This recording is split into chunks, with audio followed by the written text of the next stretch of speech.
La amargura veíamos que se manifiesta a través del enojo. Veíamos también la amargura manifestada a través de la ira. La tercera cosa dice la palabra de Dios en Efesios 4:31, quítese de vosotros toda amargura, enojo, ira, gritería, maledicencia y toda malicia. Trataremos de ver esta tarde esos tres puntitos. Gritería. No tenemos problema para entender eso, ¿verdad?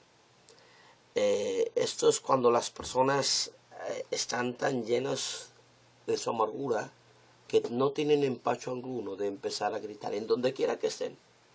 Estén en la casa, enfrente de los hijos, enfrente de los suegros, enfrente del pastor, enfrente de los hermanos, no es problema. Empezarán con sus griterías, no, que tú, que yo, una sarta de cosas que salen por ahí, siempre con griterías. Recuerdo la ilustración de un niñito que la policía tomó ya a altas horas de la noche y le dijo, ¿dónde vives? ¿Por qué no estás en casa? ¿Dónde vives? Y el niño les dijo, en el infierno. A ver, vente, vamos a llevarte pues al infierno.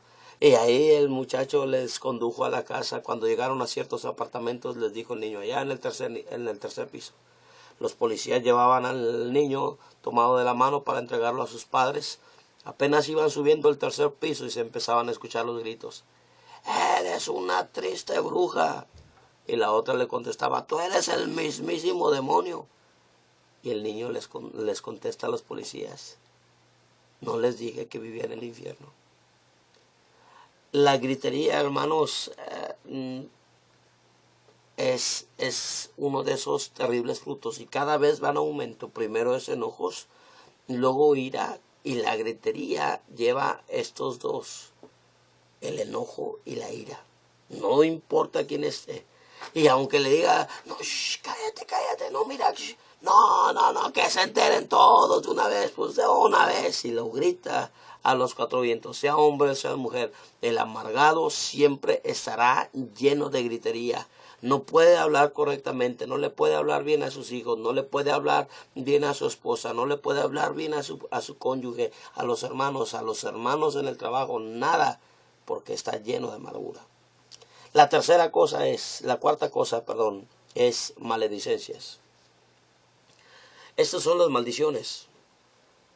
Creo personalmente que cuando un creyente desciende a tal grado, cuando un creyente empieza a decir maldiciones, es que ya ha descendido mucho en su vida espiritual.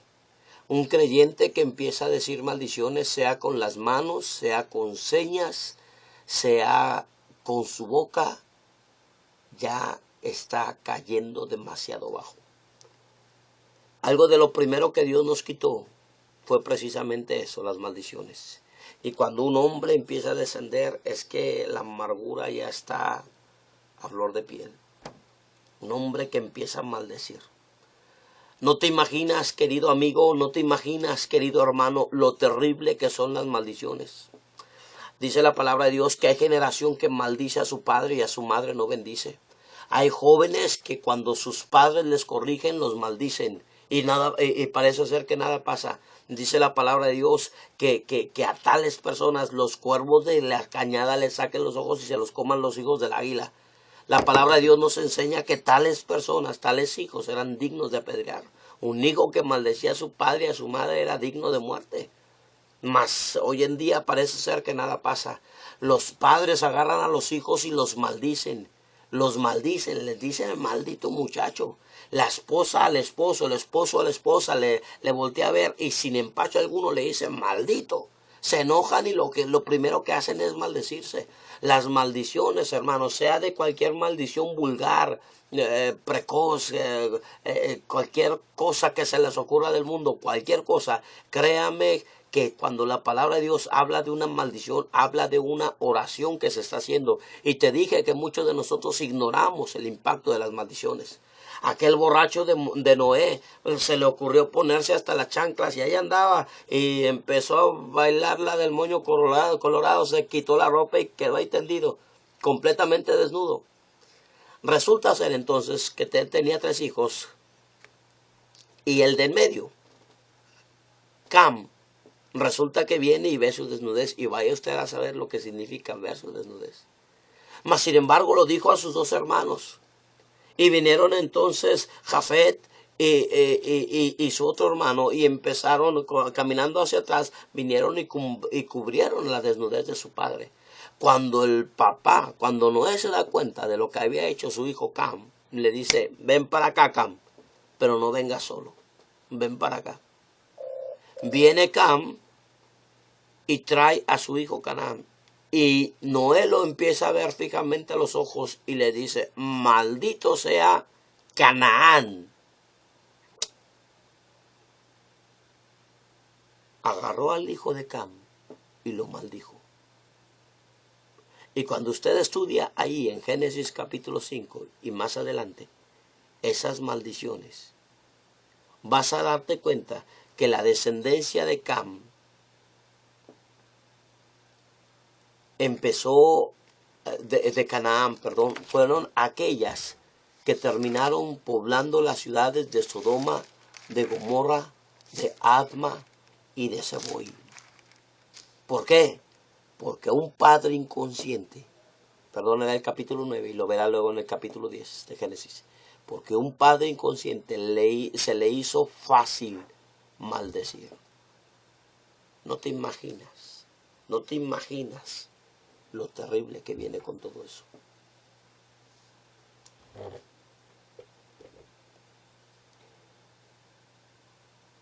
Proferimos maldiciones con tanta ligereza. Y luego queremos que nuestros hijos cambien. Los maldecimos y luego queremos que nuestro cónyuge cambie. Pero seguimos diciendo: no, amargado o no. No, yo no, yo no. Nada más cuando me hacen enojar. Pues eso es precisamente la amargura. Eso es la amargura. Y por último dice: y toda malicia. Al pasar los años hemos visto muchas cosas. Hemos visto hermanos que se han mantenido en su justicia y a otros que han andado con liberalidad. Y aquellos que andan en el libertinaje, de repente caen en adulterio. Ahí los ves llevando una vida de borracho o de borracha, siendo drogadictos o drogadictas, coqueteando con la infidelidad, mujeres que les encanta que los hombres vean su desnudez, con su manera tan inmodesta de vestir, con sus minifaldas enseñando hasta el apellido o sus escotes muy bajos, dentro de las iglesias. Hermanitos sinvergüenzas que andan ahí de más, y de repente, cuando menos se lo imaginan, el adulterio entra. Y uno se mantuvo fiel y el otro lleva la vergüenza. Y muchas veces, tratando de ayudar a estos matrimonios, me doy cuenta que aquel que se metió en la borrachera, en el adulterio, en las drogas, en el robo, en la desfachatez, en la mundanalidad, sigue en su amargura. Está duro, está duro. Pero el que quiere luchar por el matrimonio, sea él o sea ella, lleva, además del peso de tratar de alcanzar a su cónyuge, lleva el peso de la amargura. Porque no puede sacar de su mente los recuerdos de que su cónyuge estuvo con otro o con otra. No puede sacar de su mente el recuerdo de que él o ella era leal y el otro lo empujaba hacia la impiedad. No puede sacar de su mente los recuerdos de las malas palabras, los insultos, las maldiciones, los enojos, los golpes, las heridas psicológicas, los problemas que se llevan. Ahí los lleva. Y en esa debilidad muchas veces se cierne la amargura y los hombres tienen una esperanza. Un día. Recuerdo una dama que su esposo la trató muy mal. Y la esperanza de ella era: un día me las va a pagar toditas. Y sí, ella misma empezó a conquistar al propio hermano de su esposo. Se acostó con él, y luego fue con su esposo y en pleno descaro le dijo lo que había hecho. La amargura es capaz de planear toda malicia. No tenemos una idea cuán terrible pecado llega a ser la amargura. Dice la palabra de Dios en el libro de Deuteronomio. Bueno, vaya al libro de Primera Samuel, dice la palabra de Dios que David acaba de derrotar precisamente a Goliat.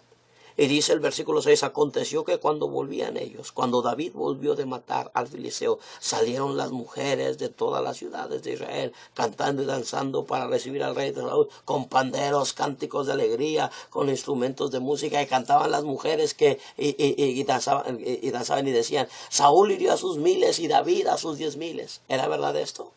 No, nada más que era lo que rimaba. Saúl había matado a sus 10,000 y David solo había matado a uno. Pero ahí agarraron el pandero, la guitarra, ¡tran! Saúl hirió a sus miles y David a sus 10,000.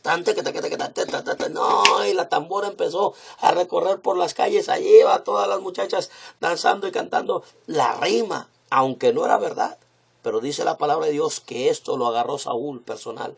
Y Saúl dijo en el versículo 7, en el versículo 8, y se enojó Saúl en gran manera y le desagradó este dicho, y a David dieron 10,000 y a mí 1,000. Y luego dice, no le falta más que el reino. Todo eso era una mentira, pero la amargura hace ver monos con tranchetes. Es que todo el mundo está en mi contra. Sí, de seguro que el pastor está predicando esto porque alguien le dijo que lo predicara por mí. No, date cuenta, eres un vil amargado. Y si no cambias, vas a amargar a tu esposo, vas a amargar a tu esposa, vas a amargar a tus hijos, vas a amargar a la congregación. Donde quiera vas a ser un vil tropiezo. ¿Por qué? Porque no has entendido que ese pecado contamina a todos los que viven alrededor de ti. Dice la palabra de Dios en el versículo 9, y desde aquel día Saúl no miró con buenos ojos a David. Desde aquel día Saúl empezó a sospechar. Todo lo que David hacía lo veía con malos ojos. Y hay parejas que no pueden ver ahora con buenos ojos a su esposa. Y hay jóvenes que no pueden ver con buenos ojos a sus padres. Y hay hermanos que no pueden ver con buenos ojos al pastor y viceversa. Hay hermanos llenos completamente de amargura. Oh, es así. Señor, yo te alabo, pero por dentro no quieres arreglar tu vida. La palabra de Dios veía a tales hombres y decía, sepulcros blanqueados. Porque por fuera, no hombre papá, por fuera parece de los más lindos, pero por dentro estás lleno de huesos completamente secos, podridos. La amargura te hace ser precisamente eso. Porque el odio disimula con sus labios, mas en su interior, aquí, maquina engaño. Quiero que sepas que dentro de las maldiciones que Dios da en Deuteronomio, y ya cada vez que habla de las maldiciones va cayendo en más de generación, en más depravación, en más de generación. Y en el versículo 54 dice, el hombre tierno en medio de ti, el muy delicado, mirará con malos ojos a su hermano y a la mujer de su seno y al resto de sus hijos que le quedaren. Una de las peores maldiciones que da tiene que ver con la amargura. Y dice, el hombre tierno y delicado, aquel que era un tremendo siervo de Dios, aquel que cantaba con alabanza y con adoración al Señor, aquel que leía la Biblia con diligencia, de repente dejó en su descuido, dejó que la amargura entrara. Y entonces se empieza a ver con malos ojos. Dice el 56, la tierna y delicada entre vosotros, que nunca la planta de su pie intentaría sentar sobre la tierra, de pura delicadeza y ternura, mirará con malos ojos al marido de su seno y a su hijo y a su hija. La tierna y delicada. De repente empezará a ver con malos ojos. Para mí que yo creo. Yo pienso, la trae contra mí, es que nadie me entiende, es que es todos. No, una vez que empiezas a mirar con malos ojos, tienes que caer en este asunto. La amargura ha entrado a mi corazón. Hasta aquí acabamos el fruto de la amargura. No, yo no estoy amargado. Resulta que las raíces no se ven. Pero ¿qué tal los frutos? enojo, ira, gritería, maledicencia y todo.